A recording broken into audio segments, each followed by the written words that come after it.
আসসালামু আলাইকুম, স্বাগত জানাচ্ছি আরটিভির মধ্যাহ্নের সংবাদে। আপনাদের সাথে আছি আমি ফারজানা তানি।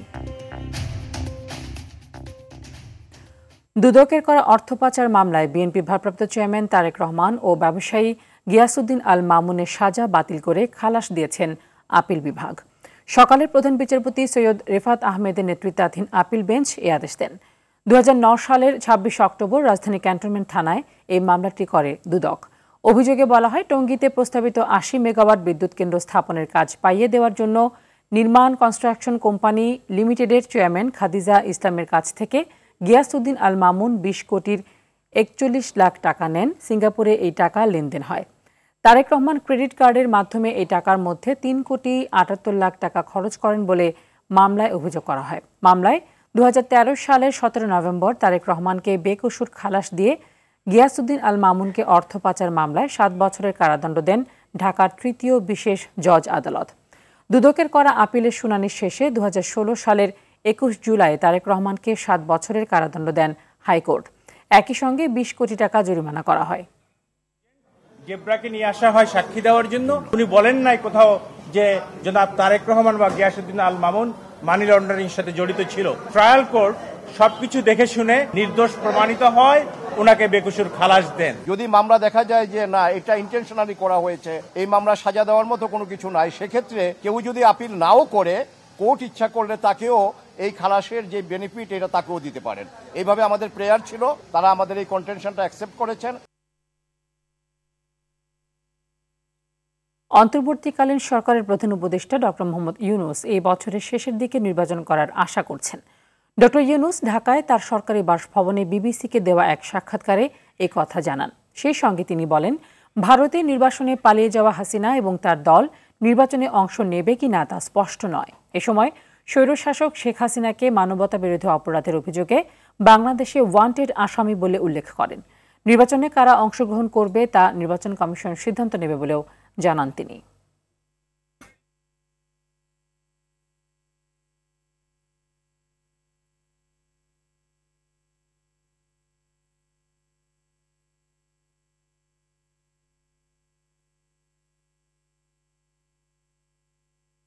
তথ্য কমিশনকে একটি সাংবিধানিক প্রতিষ্ঠান করার সুপারিশ করেছে তথ্য অধিকার ফোরাম। সকালে রাজধানীর মাইডাস সেন্টারে তথ্য কমিশনের কার্যকারিতা তথ্য অধিকার আইনের সংশোধন বিষয়ে তথ্য অধিকার ফোরামের সংবাদ সম্মেলনে এসব কথা বলেন সংগঠনের অন্যতম সদস্য ডক্টর ইফতেখারুজ্জামান ও শাহিন আনাম। সংগঠনের পক্ষ থেকে বলা হয়, জুলাই আগস্টে দেশের বৈপ্লবিক পরিবর্তনের পর সেপ্টেম্বর মাস থেকে তথ্য কমিশনের প্রধান, তথ্য কমিশনার ও অন্য কমিশনারদের অনুপস্থিতিতে কমিশনের যাবতীয় কর্মকাণ্ড স্থবির হয়ে আছে, যা উদ্বেগজনক। একই সঙ্গে তথ্য অধিকার আইনের ব্যবহার বৃদ্ধি ও আইনের সুফল নিশ্চিত করতে আইনের সংশোধনও জরুরি হয়ে পড়েছে। দর্শক, আমরা এই মুহূর্তে সরাসরি চলে যাচ্ছি মাইডাস সেন্টারের তথ্য অধিকার ফোরামের সংবাদ সম্মেলনে। আমরা শুনলাম এবং আপনারা গুরুত্বপূর্ণ অবদান রেখেছেন, সবাইকে ধন্যবাদ জানাচ্ছি। আমি যেটা রহিনাজ বলেছে সেই জায়গা থেকে শুরু করে দু একটি কথা বলতে চাই। সেটা প্রথম কথা হচ্ছে যে এই যে ব্যতিক্রমী দৃষ্টান্তটা স্থাপিত হলো বৈশ্বিক প্রেক্ষিতে, যে একটি দেশে আইনগতভাবে একটি তথ্য কমিশন থাকার কথা, যেটি সেই কমিশনটি 6 মাস যাবৎ নেই, 6 মাসের বেশি, সেটি অত্যন্ত বিব্রতকর একটা বিষয়। এবং এই বিব্রতর একটা পর্যায়ে যা আমাদের দেশকে ধাবিত করার দায়টা কিন্তু অন্তর্বর্তীকালীন সরকারের উপর বর্তায়। কারণ এই বিষয়টা যে কমিশন যে নেই এটা সরকারের অজানা নয়, এবং কমিশন গঠনের যে দায়িত্ব সরকারের সেটাও সরকারের অজানা নয়। এবং একইভাবে এটা যে প্রক্রিয়া অনুসরণ করে আমরা প্রক্রিয়া পরিবর্তনের সংস্কার করছি, সেটি আইনের সংস্কার হলে করা যাবে। কিন্তু তার আগেই যেমনভাবে দুর্নীতি দমন কমিশন বা নির্বাচন কমিশন গঠিত হয়েছে, কেন তথ্য কমিশন গঠিত হলো না বিদ্যমান আইন অনুযায়ী, সেই প্রশ্নের জবাব সরকারকে দিতে হবে। এবং আমরা মনে করি যে অনতিবিলম্বে সেই কাজটা দায়িত্বটা সরকারের পালন করা উচিত। এই প্রসঙ্গে শুধু একটি কথা বলবো যে অবশ্যই প্রক্রিয়া অনুসরণ করতে হবে। সেই প্রক্রিয়া অনুসরণ করে একটি জিনিস নিশ্চিত করতে হবে, যাতে আগের যে দৃষ্টান্ত স্থাপিত হয়েছিল একটা পর্যায়ে এসে তথ্য কমিশন দলীয় ক্যাডার দ্বারা পরিচালিত হয়েছে। একেবারে নেতৃত্ব পর্যায়ে ছিলেন দলীয় ক্যাডার, এমন একটা পর্যায়ে ছিল। এই অবস্থা হবে না অন্তর্বর্তীকালীন সরকারের হাতে, সেটা আমরা আশা করতেই পারি। কিন্তু শুধু তাই না, এর পাশাপাশি একটা জিনিস খেয়াল রাখতে হবে, এমন ব্যক্তিবর্গকে কমিশনে নিয়োগ দিতে হবে যাদের পেশাগত জীবনে আর যাই হোক তথ্য প্রকাশের পরিপন্থী অবস্থান যারা সারা জীবন পেশাগত অবস্থান থেকে করেছেন, প্রতিপালন করেছেন, এই ধরনের ব্যক্তিবর্গকে যেন তথ্য কমিশনে নিয়োগ দেওয়া না হয়। দর্শক, এতক্ষণ ছিলাম তথ্য অধিকার ফোরামের সংবাদ সম্মেলনে, সেখান থেকে দেখছিলেন অংশবিশেষ। নর্থ সাউথ বিশ্ববিদ্যালয় ক্যাম্পাসের সামনে দুটি রাজনৈতিক পক্ষের সমর্থক ও শিক্ষার্থীদের মধ্যে হাতাহাতি হয়েছে। এই ঘটনায় মুস্তাক ও তুলিপ সহ 4 শিক্ষার্থী আহত হয়। আহতদের দাবি, ছাত্রদলের কর্মী পরিচয়ে কয়েকজন তাদের উপর হামলা চালায়। এই ঘটনায় ভাটারা থানায় মামলা করতে চাইলে মামলা নেয়নি পুলিশ। সন্ধ্যায় জাতীয় নাগরিক পার্টির উত্তরের মুখ্য সংগঠক সার্জিস আলম নর্থ সাউথ বিশ্ববিদ্যালয় এলাকায় উপস্থিত হলে তার উপরে চড়াও হয় একটি পক্ষ। রাজনৈতিক শোডাউন ও বৈষম্য বিরোধী ছাত্র সংগঠনের কমিটি ঘোষণার দিনে বেসরকারি বিশ্ববিদ্যালয়ের শিক্ষার্থীদের উপর হামলার অভিযোগ তুলে সার্জিস ও তার সমর্থকদের সঙ্গে তর্কে জড়ায় তারা। কথা কাটাকাটির এক পর্যায়ে দুই পক্ষের হাতাহাতির ঘটনা ঘটে। এ ঘটনায় দোষীদের শাস্তি ও নিরাপদ ক্যাম্পাসের দাবি জানিয়েছে সাধারণ শিক্ষার্থীরা। সে আমাদের দেখাতে ছিল যে 5 আগস্টের যে ফাইট জোনগুলো আছে, আমরা ভাবলাম যে তাকে দেখাই এবং তাকে নিয়ে যাওয়া হলো নর্থ সাউথ আর্টের সামনে। ছাত্র দলের যে নেতাগুলো আছে তারা মনে করেন যে ওখানে মানে উত্তেজিত করার মতো স্লোগান দিচ্ছিল। আমি তারেক রহমান ভাইয়ের দৃষ্টি আকর্ষণ করছি, আপনার দলের এইরকম উশৃঙ্খল মানুষরা আমাদের কি করে থ্রেট দেয়, কোন সাহসে থ্রেট দেয়, তাদের ব্যাকআপ কি? অপরাধীরা যাতে দলের কোনো ব্যানার ইউজ না করে যাতে বেঁচে না যেতে পারে, এই জন্যে আমি সরকারের কাছে আহ্বান জানাচ্ছি। ছাত্রদলের ছেলেমেয়েরা বলতেছিল যে যদি মামলা নেয় তাহলে ওরা নাকি এখানে বিক্ষোভ মিছিল করবে, ওরা এখানে অবরোধ করবে। তখন আমাদের যে ছেলেপেলেগুলো ছিল তাদেরকে ওরা থ্রেট দেওয়া শুরু করছে, এমনকি আমাকেও থ্রেট দেওয়া হয়েছে। আসলে এটা কি, এইগুলো হলো ছাত্রলীগের মতো কর্মকাণ্ড। আমাদের নতুন বাংলাদেশে আমরা এটা চাই না, নতুন ছাত্র রাজনীতি এরকম হতে পারে না। রাজধানীবাসীর নিরাপত্তা নিশ্চিত ও চুরি ছিনতাই রোধে রাজধানীর বিভিন্ন স্থানে টহল জোরদার ও চেকপোস্ট বসিয়ে অভিযান চালিয়েছে যৌথ বাহিনী। এর অংশ হিসেবে গেল রাতে মোহাম্মদপুরের ঢাকা উদ্যান ও আগারগাঁও মেট্রো স্টেশনের নিচে চেকপোস্ট বসিয়ে তল্লাশি চালায় পুলিশ ও সেনাবাহিনীর যৌথ দল। এ সময় সন্দেহভাজন ব্যক্তি, মোটরসাইকেল ও প্রাইভেট কারে তল্লাশি চালানো হয়। বৈধ কাগজপত্র না থাকা, হেলমেট ও লাইসেন্সবিহীন মোটরসাইকেল আরোহণের কারণে অনেককেই জরিমানা করে পুলিশ। যৌথ বাহিনীর এমন উদ্যোগকে স্বাগত জানিয়েছেন সাধারণ মানুষ। পাশাপাশি অপরাধপ্রবণ এলাকায় টহল বাড়ানোর দাবি জানান তারা।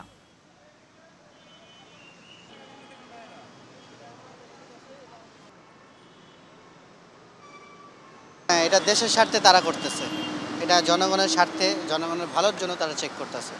এটা আমরা নর্মালি নিচ্ছি। রাত বিরাতে আমাদের ডিউটি শেষে আমরা বাসায় যাই, বাট আজকে যে পরিবেশটা দেখলাম এটা আমি মনে করি এটা আমাদের জন্য সেফ। কাগজপত্র ঠিক আছে কিনা, তারপর গাড়িতে হেলমেট পরে তারা যাতায়াত করতেছে কিনা, এগুলো আমরা চেক করতেছি। চেক করে যদি কোনো অবৈধ কোনো কিছু পাচ্ছি সেগুলোকে আমরা আটক করতেছি এবং যে গাড়িগুলোর কাগজপত্র নাই এবং হেলমেট ছাড়া যাচ্ছে সেগুলোতে আমরা মামলা দিচ্ছি। গাজীপুরের কোনাবাড়ির আমবাগ এলাকায় জুটের গোডাউনে অগ্নিকাণ্ড ঘটেছে। গাজীপুর ফায়ার সার্ভিসের উপসহকারী পরিচালক মোহাম্মদ মামুন জানিয়েছেন, গেল রাত 9:45টার দিকে মহানগরের আমবাগ এলাকায় এই অগ্নিকাণ্ডের ঘটনা ঘটে। খবর পেয়ে ফায়ার সার্ভিসের 4টি ইউনিট আগুন নিয়ন্ত্রণে আনে। আগুন লাগার কারণ ও ক্ষতির পরিমাণ তদন্তের পর জানা যাবে। এদিকে নারায়ণগঞ্জের রূপগঞ্জে ভুলতা নূর মেনশন ফার্নিচার মার্কেটে আগুন লেগেছিল। পরে ফায়ার সার্ভিসের 2টি ইউনিটের চেষ্টায় আগুন নিয়ন্ত্রণে আসে।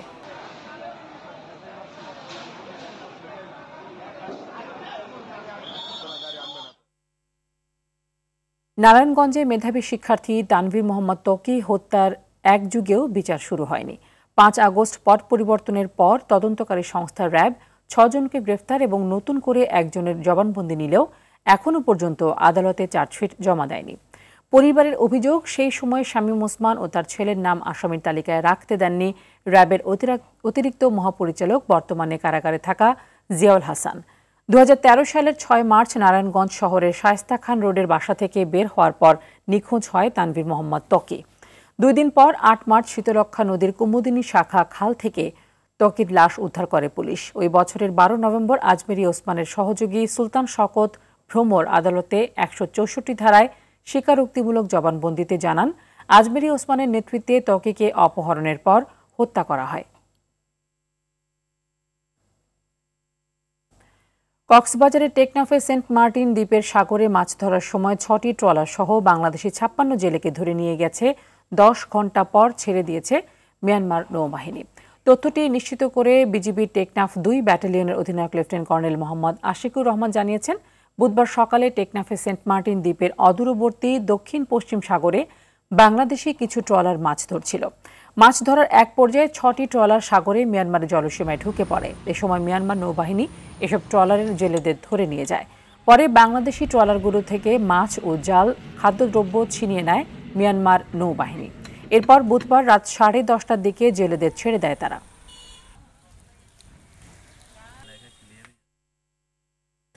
বাজারে সয়াবিন তেলের সংকট থাকলেও বেশিরভাগ নিত্যপণ্যের দাম নিম্নমুখী। দেশের বৃহৎ পাইকারি বাজার চট্টগ্রামের খাতুনগঞ্জে দাম কমেছে। আমদানি বাড়ানো ও মূল্য নিয়ন্ত্রণে রাখতে অন্তর্বর্তী সরকার ভোজ্য তেল, চিনি, পেঁয়াজ, আলু, খেজুর সহ বিভিন্ন পণ্যে শুল্ক ছাড় দেয়। এতে ব্যবসায়ীরা বাড়তি পণ্য আমদানি করেছে। 4 মাসে 17টি পণ্য এসেছে 19.5 লাখ টন। এবার প্রায় 12% পণ্য বেশি আমদানি হয়েছে। খাতুনগঞ্জের বেশিরভাগ পাইকারি ব্যবসায়ীরা ক্রেতা পাচ্ছেন না। এদিকে গরুর মাংস বিক্রি হচ্ছে 950 টাকায়, ব্রয়লার মুরগি 210 টাকা, সোনালী মুরগি 350 এবং দেশি মুরগি বিক্রি হচ্ছে 650 টাকায়।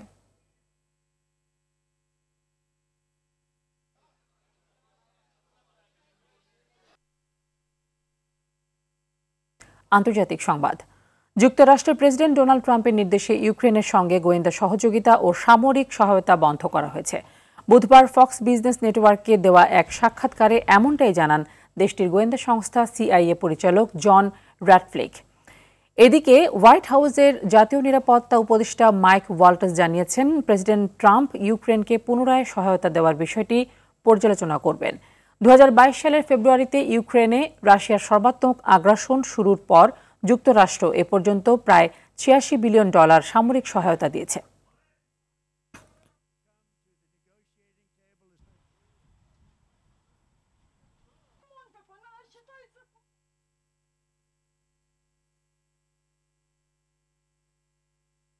খেলার খবর।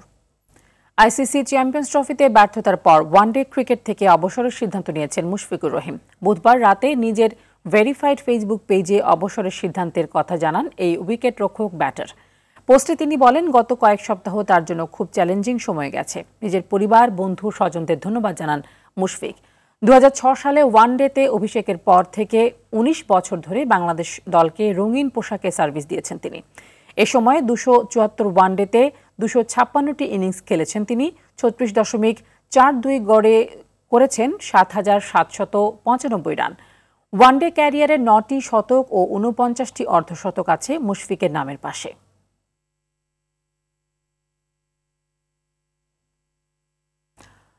ফুটবল। এএফসি এশিয়া কাপ কোয়ালিফিকেশনের ভারত ম্যাচের প্রস্তুতির জন্য বাংলাদেশ জাতীয় ফুটবল দল বাংলাদেশ সময় গেল রাত 12টায় সৌদি আরবের জেদ্দায় পৌঁছেছে। বুধবার সকালে হযরত শাহজালাল আন্তর্জাতিক বিমানবন্দর থেকে সৌদির পথে উড়াল দেয় ক্যাবরেরার বাহিনী। সেখানে 13 দিনের কন্ডিশনিং ক্যাম্প করবে জামাল রহমতরা। অনুশীলনের পাশাপাশি সেখানে 3টি প্রস্তুতি ম্যাচও খেলবে বাংলাদেশ। 8 মার্চ জামালদের প্রতিপক্ষ সুদান, বাকি 2টি ম্যাচ সৌদি আরবের দ্বিতীয় স্তরের ক্লাব আল তাই এফসি, অন্যটি মক্কার একটি ক্লাবের সাথে। দলটিতে 10 মার্চ যোগ দেবেন ইতালিয়ান প্রবাসী ফাহমেদুল ইসলাম, আর শেফিল্ড ইউনাইটেডের ফুটবলার হামজা চৌধুরীর দলের সাথে যোগ দেওয়ার কথা রয়েছে 20 মার্চ।